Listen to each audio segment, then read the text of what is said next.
No one really posed the crucial question. Not the historians, not the scientists, not the journalists who devoted careers to writing about race identity in the African diaspora. Yet the answer was there, all along, coiled inside the double helix, inside millions of bodies. For generations, an unspoken agreement held look away. Because the truth threatened something far bigger than a theory or paragraph in a textbook, it threatened the foundational stories. Entire nations had built their identities on Black Brazilians and Black Americans. Two of the largest populations of African descent anywhere on Earth are both descendants of the same catastrophe, the transatlantic slave trade. Both were told their roots trace to Africa. Both were told they share a bond. But when genetic science finally cut through 400 years of silence, colonial bookkeeping and racial myth, the results were not what anyone anticipated. What they revealed about origin difference and identity is something few have been willing to confront until now. Here's a figure that rarely gets mentioned. Of all the Africans forced from their homes and carried across the Atlantic in one of history's most brutal mass displacements, only about 6 ended up in what is now the United States. 6% of the estimated 10 to 16 million people who survived that voyage, just 6 in every 100 landed on American shores. Yet, by 1860, roughly 2/3 of all enslaved people in the Western Hemisphere were held in the United States. That's not a contradiction. It's a biological clue, and it explains why the DNA of Black Americans looks so different from that of Black Brazilians, who descend from a population that absorbed nearly half of all Africans, brought to the New World never came close to. Between 1525 and the mid-1800s, close to 49 million Africans were forcibly shipped to Brazil, more than 12 times the number sent to the United States. Brazil absorbed roughly 46 of all enslaved Africans brought to the Americas, making it the largest single destination in the entire Atlantic slave trade. The sugar estates of Bahia and Pernambuco, the mines of Minas Gerais, the coffee fields of São Paulo, these consumed human lives at such a pace that death rates vastly outstripped births. The enslaved population couldn't sustain itself naturally, so ships kept arriving from Angola, the Congo, Nigeria, Ghana, and Benin. The trade persisted in Brazil until around 1850, 42 years after the U spawned the trade in 1808, and ran for more than 350 years total, compared to 246 in America. Slavery in the U.while Brazil's enslaved population was constantly replenished by people freshly taken from Africa, the U.S. population grew steadily more removed from direct African roots. By 1820, an American-born enslaved person might be 3, 4, or 5 generations. Removed from any African-born ancestor, their genetic makeup passed through a narrowing bottleneck shaped by mixing and often by rape and coercion that forced in European genetic material research in the proceedings of the National Academy of Sciences, drawing on hundreds of thousands of genetic markers, found the median European ancestry among African Americans sits at about 18.5. Nearly a fifth of the average Black American's genetic code traces to Europe, largely a legacy of sexual violence during slavery. A separate Harvard study found that roughly 35 of African American men carry DNA from a white male ancestor who fathered a child with an enslaved woman, not isolated cases, but a systemic generational pattern now permanently etched into millions of genomes, even more striking among people who all identify as African American sharing culture and community. West African ancestry ranges anywhere from 1 to 99. It's not only about how much European ancestry entered the mix, it's also about which African lineages made it through.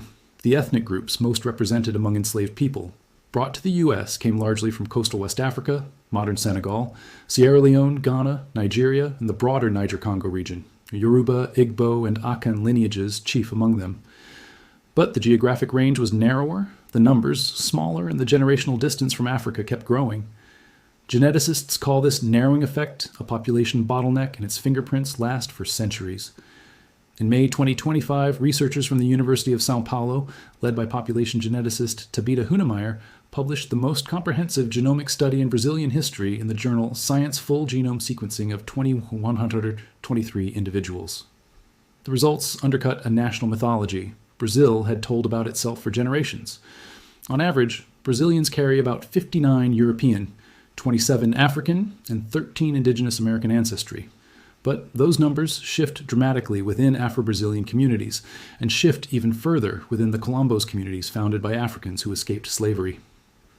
In some rural Quilombo populations in central Brazil, African ancestry reaches as high as 63, in some cases a far less diluted genetic profile than in communities elsewhere that officially identify as Black. The studies, Most telling finding, though, when a percentage, it was the source, Brazil's African ancestry doesn't trace to one place. It comes from multiple genetically distinguishable African populations, some quite different from the ones that shaped the Black American genetic profile. Most trace to Banda-speaking peoples from Angola, Congo, and Mozambique, brought to work the sugar fields and mines, their maternal genetic signal still dominant across much of southern and southeastern Brazil. Layered over, that is a strong West African signal. Yoruba Fon and Akan lineages concentrated especially in Bahia, where the trade from the Bight of Benin was heaviest. In 19th century Bahia, there were stretches where Africans outnumbered Portuguese settlers 8-1. The upshot Black Brazilians, particularly in the Northeast and in Colombo communities, tend to carry a more varied and geographically diverse African genetic signature than Black Americans do not, because their suffering ran deeper, but because the mechanics of the trade drew people from a wider range of African origins over a longer stretch of time. Modern sequencing tools can now trace these lineages with a precision unthinkable 20 years ago.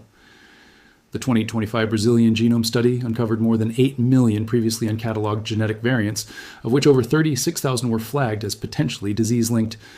These risks went unnoticed for so long, largely because global genomic research has focused overwhelmingly on European populations, leaving Brazilians essentially unsequenced at this scale. The consequences aren't just historical. They show up today in hospital wards, cardiology units, and cancer centers. A parallel story plays out in the U.S., where Black Americans face elevated rates of hypertension, kidney disease, and specific cancers. Researchers have long tried to untangle how much of that comes from genetics versus environment versus the compounded toll of generations of stress and trauma. But the wide variability in African American ancestry from 1 to 99 makes clean race-based clinical guidance nearly impossible. The science suggests race as a category simply isn't precise enough for medicine to rely on a social construct sitting atop a far messier biological reality. Despite these genetic contrasts, Black Brazilians and Black Americans converge sharply in social and economic outcomes. In Brazil, Afro-Brazilians make up over 56% of the population, giving Brazil the second largest Black population on Earth after Nigeria.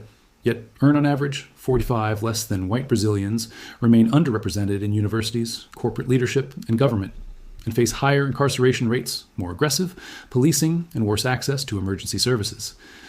Brazil's 2022 census marked a turning point. Multiracial. Brazilians became the largest single group at 45% of the population, with white Brazilians at 43% and only about 10% identifying specifically as Black.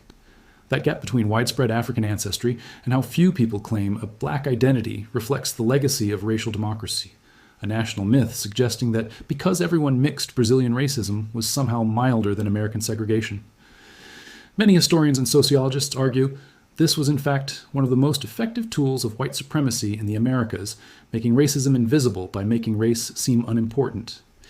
Yet the data shows the same pattern holds regardless of myth. Those with the most African ancestry consistently land at the bottom. One of the most politically charged findings from the 2025 study was the asymmetry between maternal and paternal ancestry.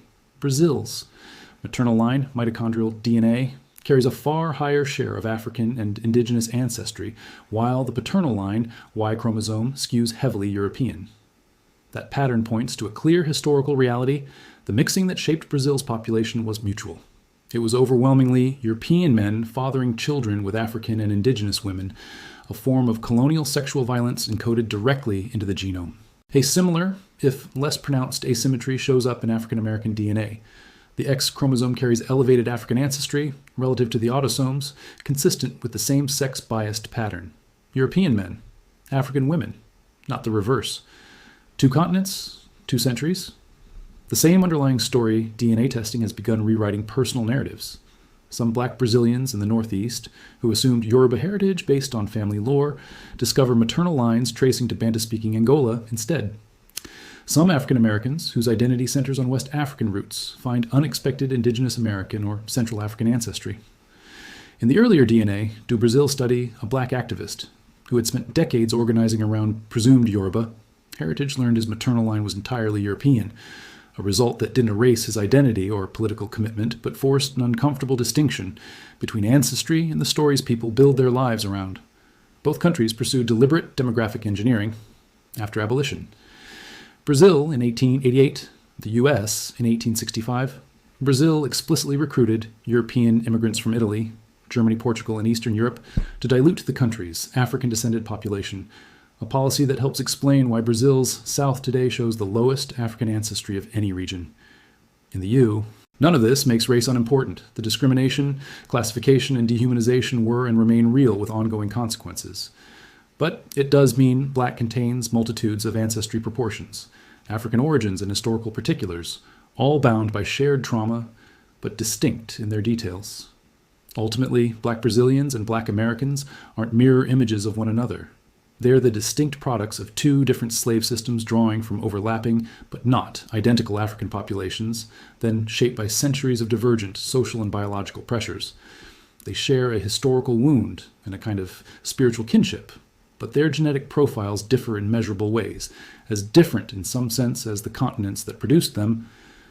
For decades, genomic research prioritized European populations almost exclusively, leaving tens of thousands of disease-linked variants in Afro-Brazilian and African-American populations undetected and unstudied not by accident, but as a structural consequence of who science chose to study.